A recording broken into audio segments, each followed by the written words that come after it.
So obviously the type of magic you're describing, right? You're not a literal witch, you're a magician, right? I am a magician, yes, not a witch. I think Islam hates us. They have done nothing except wreak havoc and terror for our faith and our religion. Professed values of the Western countries, democracy and constitutional and human rights, at least they should speak about this. And it's like, I feel like religion just is making it worse. They say they believe in God, but I think they're just anxious. Before we talk about politics, let's look at the fundamental things. That when we stand up to those who oppress our communities, that Allah accepts from us that as a form of jihad. And it requires people with guts to follow God in an era that everyone does whatever is right in their eyes. Will you distance yourself from those who think differently? Or will you join us at the table and talk about what is really important?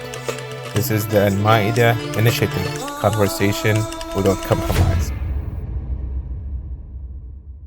Welcome back to the Al-Ma'idah Initiative podcast. Today I am talking to Meriam, who do you describe yourself as the first Saudi female magician? That's right, yeah. Okay, how that's that? See, the reason this is interesting to me is because I've been like watching the transformation of Saudi Arabia really closely since like 2012, especially in 2017 through various Saudi friends I've had. That in 2026 doesn't sound like that crazy, but I'm sure it was when you kind of first got into this. So tell me how you got into sort of magic, how you're defining magic, and how that went down in this version of Saudi Arabia you grew up in. Yeah. Interestingly enough, it started with me wanting to change my name. I've never liked my name.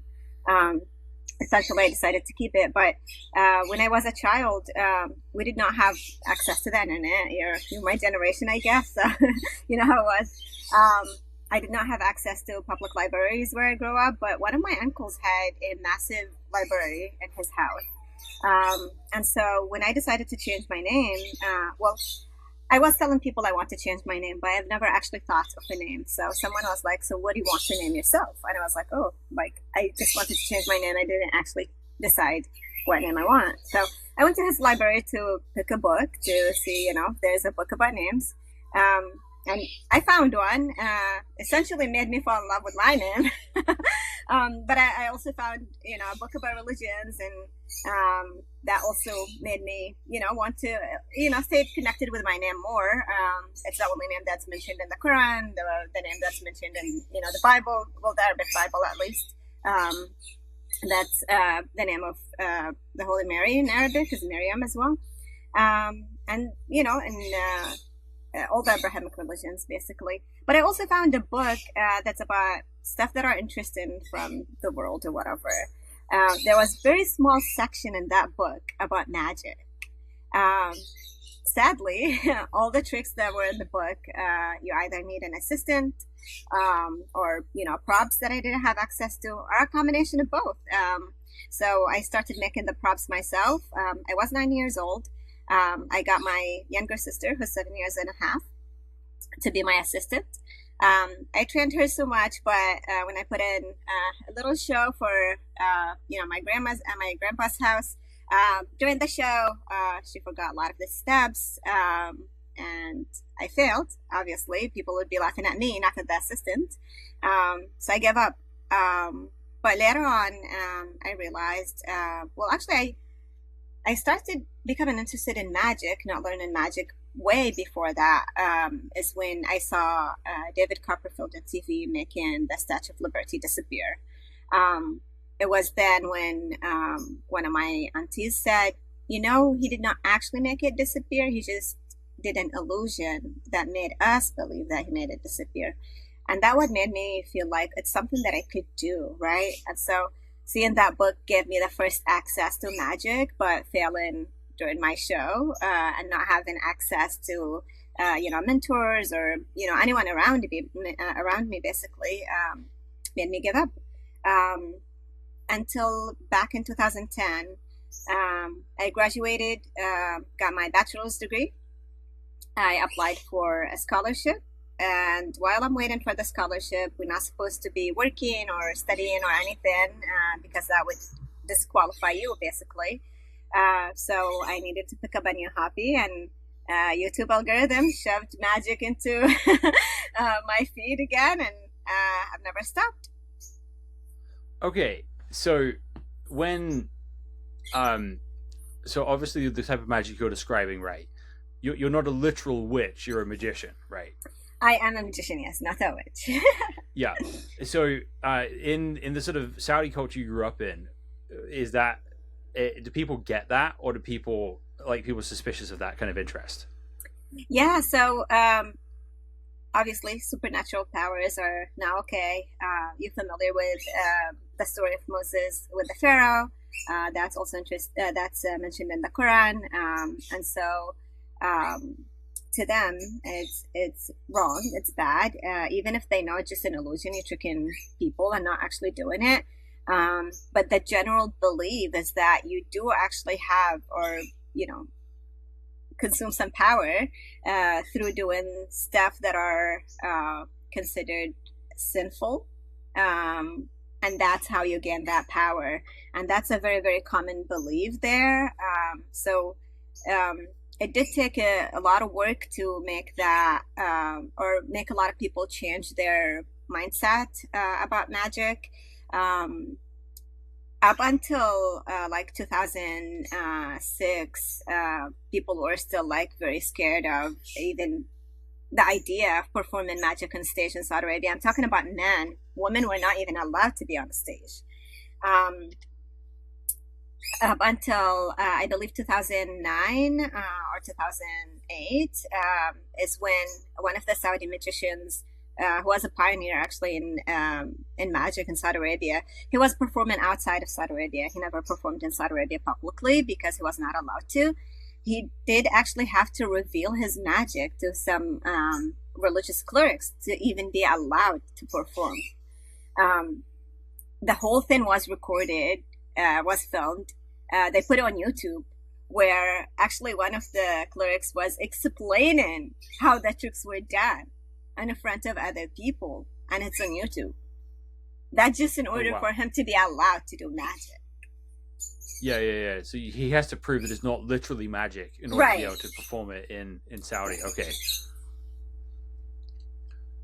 So obviously you kind of grew up as a sort of curious person who was interested in the wider world, but you didn't have access to it. Would you say that that's like a normal thing for a girl in Saudi Arabia at your age? Like, how did you kind of feel like you fit in there, or did you feel like, oh gosh, what am I doing here? Oh, I've always been like that. Oh gosh, what am I doing here? Because I'm a little masculine. I don't fit into the general idea of femininity or whatever. So I grew up being a very tomboyish.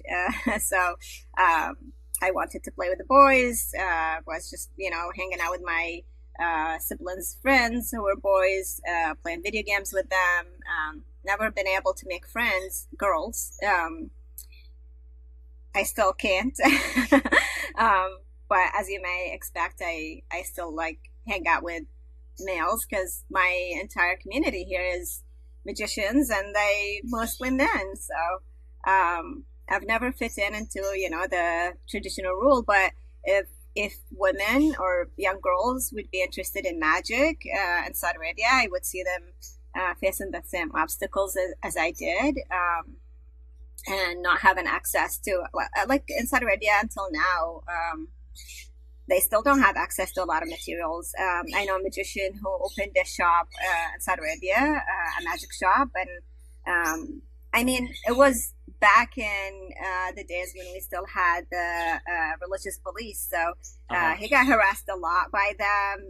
Every time he would, demo any of the tricks or anything like that, they would come and ask him to stop. They confiscated a lot of the props he was selling. Some of the playing cards were not even able to make it past the custom in Saudi Arabia because they did have a sword on the deck or whatever that appeared to them as a cross or any any reason any reason they could come up with. They just not allow him to Yeah. That's actually so hilarious. It's like, you can't have this weapon here. People might mistake it for a Christian symbol. Right? Yeah. True. We have the sword that is like what is it? Yeah, it's a different sword. Yeah, that one is allowed. Yeah. Can't be cross-shaped. Yeah. Did you personally ever have any bad experience with the religious police, or did you just kind of stay out of their way? I mean, when I was there, we don't really hang out by ourselves, you know. We're always with family, so and we try to behave. So not really, no. My friend from Dammam once was driving back from Bahrain with her dad, and someone ended up like hitting their car, like as they're reversing on the bridge, and they ended up like flipping over, and her dad manages to climb out, is going to looking for help, and then she finally sort of scrambles out the car, and the first people on the scene are the Matawa, and they're like, "Oh, why no. aren't you with a man right now?" Oh no. Like that's the first question. It's not, "Are you okay?" It's like, "Where's your guardian?" Right? It's crazy. Yeah. Well, if that's the type of question you're asking about, I did have, you know, plenty of those. I once was, so I came to America to get my master's degree in economics back in 2011. I studied English, so went back to Saudi Arabia, supposedly for 4 weeks vacation, but ended up staying there for over 13 months, just begging for a male guardian's permission to travel. But during that period, I kept applying for, you know, to get admissions in colleges, and every time I get admissions, I wouldn't be able to make it back, and I just kept doing it until I was able to come back. But during that period, I did travel a couple of times with my siblings to take some, you know, TOEFL test or the GMAT test or whatever test that I needed. And so every time I was with one of my siblings, I would talk to them, and they would turn towards my brother, answering my question and asking him the follow-up questions. I once was in a public bus with my brother, not a public, actually, it's a private. We didn't have public at that time. But I was with my brother, and we had a little argument with my brother, and he sat on the other side. I was like, okay, fine, I'll leave him alone. And then the guy comes in, and I was closer to him than my brother was, who's on the other side, but he turned towards my brother, and he's like, "Can I see her ID?" And I was like, "You didn't even know if we were together, you know, like, and I'm right here." So then eventually you left Saudi Arabia again, and now you're living in the US. Like, comparatively, how was the US for you? Was there anything? Obviously, it's freeing in some ways. Was there any part of moving that was like difficult for you? But when I was in Saudi Arabia, I didn't actually do anything by myself. You know, you're not in charge of the bills. You're not in charge of figuring out life, basically. So I was figuring out life for the first time in my life, but not just for myself. I have a child with me, you know, and for the most part, I wasn't even allowed to work. So gotta figure that part out as well. So after I graduated, I applied for asylum, and during that period, there's a huge chunk of it where you're not even allowed to work. You're not even allowed to get a work permit, you know. So 6 months, right? It's about 8 months when you are allowed to apply, and then they take up to like 3 months to issue or whatever. They usually take longer. But even after that, they give you like increments of 2 years, and every 2 years, when it expires and you renew it, they take forever to renew it. They give you like a piece of paper saying, if you are one of the categories on this list, and they list a link, I like www. blah blah blah. Okay. And so when you present it to a potential employer, who they're not going to do all the work for you, you know, like, you don't have a work permit, you know. So it's just like a lot of hassle for them. So it's, the finding jobs and all of that was difficult, but for the most part, my daughter and I can do whatever we want. We have freedom. And I know a lot of people got, their freedom for free and they take it for granted, but that's like, I am taking all the, the hits I get in life here, but it's for my freedom, if that makes sense. Yeah, I moved to America from England when I was 21, and I lived with my parents until that point. So, England and America were not as drastically different to the sort of version of Saudi Arabia you left, but I actually think America in some ways is the hardest country to move to, because it's the country which does the least for you, if that makes sense. Yeah. Right? It's like you have more freedom, but on the flip side of that, you're kind of on your own. On your own, true. And you have to figure a bunch of stuff out that if you don't figure out, you get penalized for it. True. So it's, like for immigrants who are here for like the first year or so, that's just like a really, really hard year. And then year 2, you start to stabilize. Year 3 gets a little better. And then eventually it's great, but it just takes a lot of adjustment. Yeah. Yeah. So I'm actually really curious. So somebody who appreciates her freedom here, is there anything in this sort of moment we're in right now in America that makes you like nervous? And is there anything you're like especially excited for? I guess I'm excited to see more conversation happening on social media nowadays. I know it's like a lot of tension and everyone is just like don't want the others to exist for some reason, and everybody wants just like a one party, seems like. But we're having more conversation than we had before. And I come from a background where I worked at giant tech companies. I worked at YouTube, Google, Apple, Dropbox, Meta. I worked in content moderation. That's what I did. Content that not only is illegal, but that does not align with their values, and they can censor it. And they have the right to do that. It's their own company, right? And so whatever they deem that inappropriate, they can label it as racist or misogynist or whatever they can label it, even if it doesn't really qualify. Just considering it as an attack on minority group, and they can censor it based on that, or hate speech, and they can censor it based on that. And we're seeing a lot of conversation happen, and especially after Elon Musk took over Twitter, which is X now. And we're seeing a shift on other social media platforms as well. I'm seeing a lot of conversation happening on Facebook, for example. It's a lot of, the liberals are concentrated there, but they are seeing content they're not used to seeing before, and it's making them more angry right now. But we are having conversations right now that we could not have maybe 5 years ago, if that makes sense. Yeah. And I think I feel about the same way you do, but that's actually interesting. I didn't realize you had that kind of insider information. So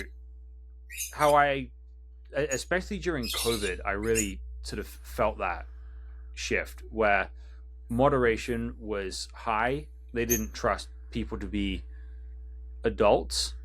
Right. And as a result of that, like a lot of the conversations got shut down. And since the shift on X, I agree. I've seen that everywhere else too. So at the same time, though, that has resulted in a lot of bad ideas getting airtime. So for you personally, what do you think should be censored? What do you think should not be censored? It's a free country. I think what should be censored is anything that is illegal, and any direct threats, on a person or in a minority group. Yes, that should be censored because it's a direct threat. But anything beyond that, I mean, it's bad when you read it if it's like, towards people you're part of, or any people that you feel for. It's bad when you read it, but it's part of the conversation that is happening in a free country. And if you start censoring stuff, then you may get censored too. Yeah, I agree with you. I think personally, now that X is like the Wild West, there's things I see on there that make me nervous for the future. That make me like, okay, there are some bad ideas being given airtime in the world right now. But those ideas existed before people could say them. Right. And I'd much rather see who my enemies are than find out like later. Like that's good. It's like I think we simply need a healthier discussion, Right. and we need to be better at persuading people rather than coercing people. It's too easy to just like shut people down, but it doesn't work. Correct. And for people who have those bad ideas that you were about, in order for you to be able to even know the ideas exist, to discuss them with them, they need to have the right to express them first. Otherwise, they are just sitting there in the back of their heads. You don't know they even exist. You never had the conversation with them, and they never navigate into how to exit that idea and adopt yours if yours is better, for example. Not that that's the goal of the conversation, but that's a potential outcome. Right. So for me, the way I see it is, I would probably rather walk through a field with a lion in it than I would walk than a field with like a cobra in it. In there, I'd like to be able to see what I'm dealing with, rather than having some sort of mysterious hidden danger there. Interesting. Yeah. So, Winston Churchill actually said that everyone in England should read Adolf Hitler's book Mein Kampf. See, someone posted on X, they are reading Hitler books, and a lot of people get angry. And why are we angry about reading somebody's ideas, even if they are evil? I mean, you do read ideas, you don't necessarily adopt them. That's how you understand what's going on, what's happening, how things got, out of control. And I think one of the main reasons that history keeps repeating itself is because we try to totally avoid knowing or understanding the ideas that led to, for example, there was this great conversation with Ted Bundy, right? A lot of people got upset. Why is he getting, the fame that he's looking for? That wasn't even fame that he's getting. It was just a day or something before he got executed. But in order for us to understand what led him to that path, we need to understand his idea, not just block it completely. Right. You need to be able to understand how evil thinks. Correct. If you want to. So, and this, I actually think this is part of the problem with the time and place we're in. If we have a simplistic view of who the bad guys are, then you never actually learn the lessons from history. Very few people in the world think that they're evil and are going around thinking, oh, I am the bad guy, I'm doing the bad thing. Almost everyone who's evil is convinced that they're absolutely correct, that they are the representation of some sort of moral order on Earth, right? Yeah. And if you don't understand how people kind of get there, then it's like you're not vaccinated against these ideas coming and getting you. Mm-hmm. Interestingly enough, that the same people who are, upset that, certain people are reading books, from people they don't agree with, specifically Hitler, they are adopting some of his ideas too. For example, you hear a lot of them justifying abortion for, any cases where the child is going to have disability, why are you discriminating against disabled people in the same way that Hitler did, but you're doing it even worse? You're making the mother, or justifying the mother doing it to her own baby. You see what I'm saying? Yeah, absolutely. Well, Hitler himself said that one of the powers of fascism is that those who hate you have to become you in order to stop you. Interesting.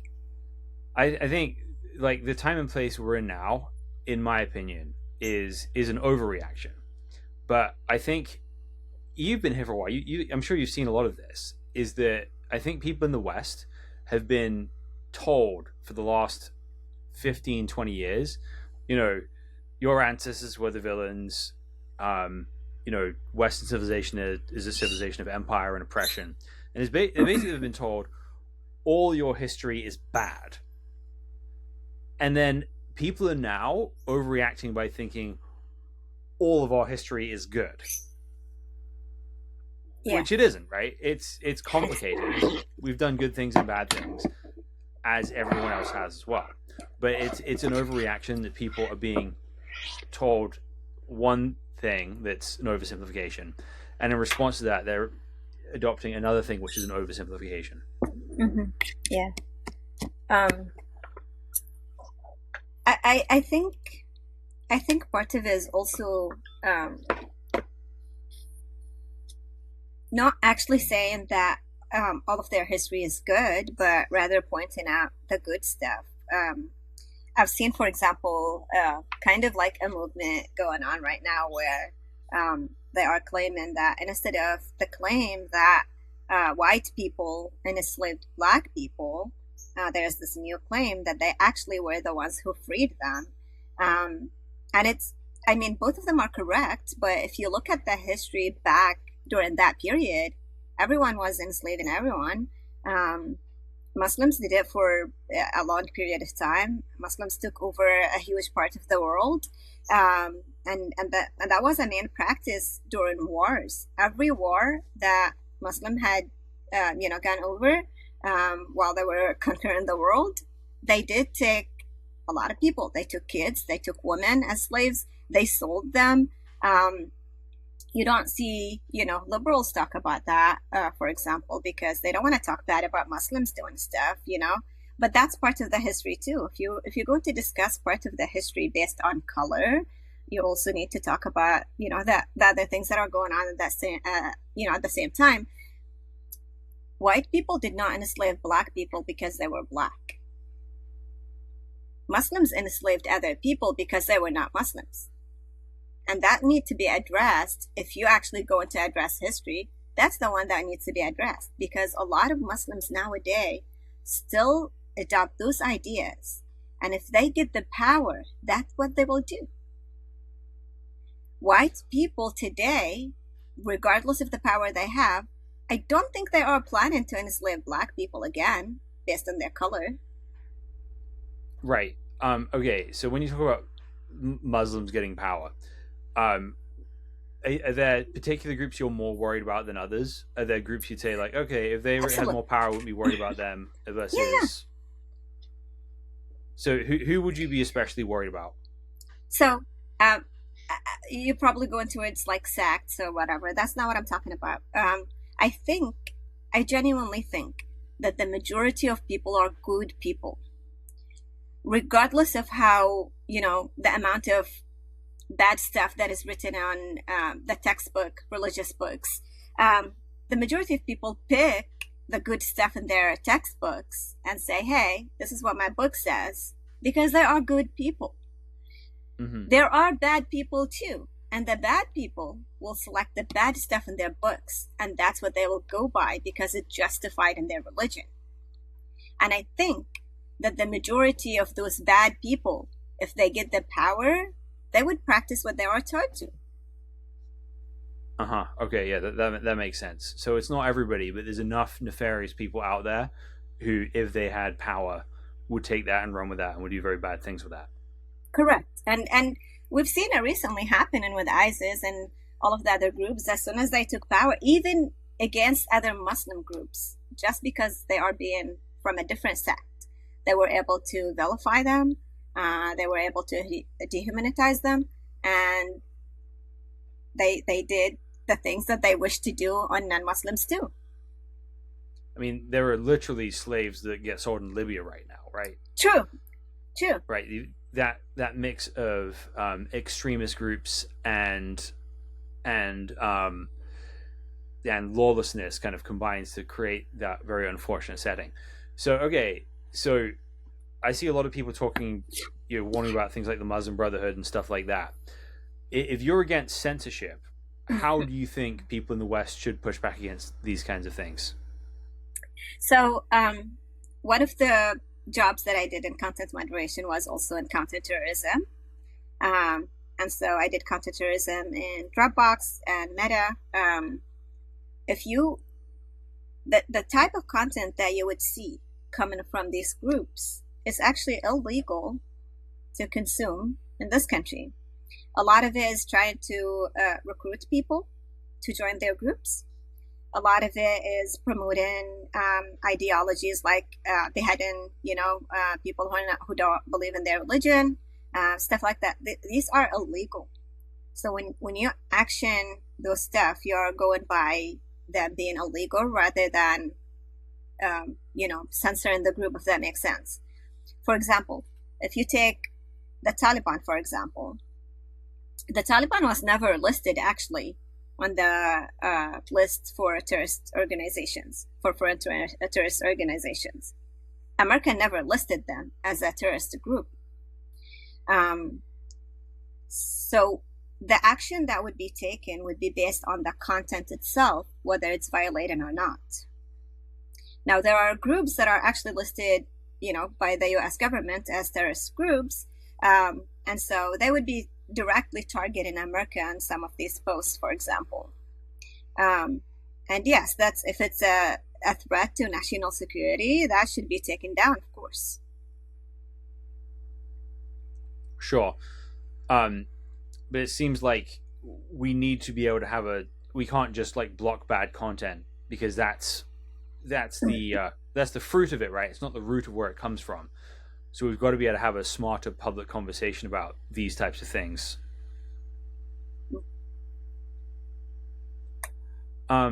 Okay, so if people are interested in the kind of things you're doing and want to hear more of what you have to say, we'll have you back at some point, hopefully in person. But in the meantime, where can people follow you and find you? Yeah, I'm everywhere, but I'm almost only reachable through X because I'm always there. Yeah. All right, we'll put your tag in the video description.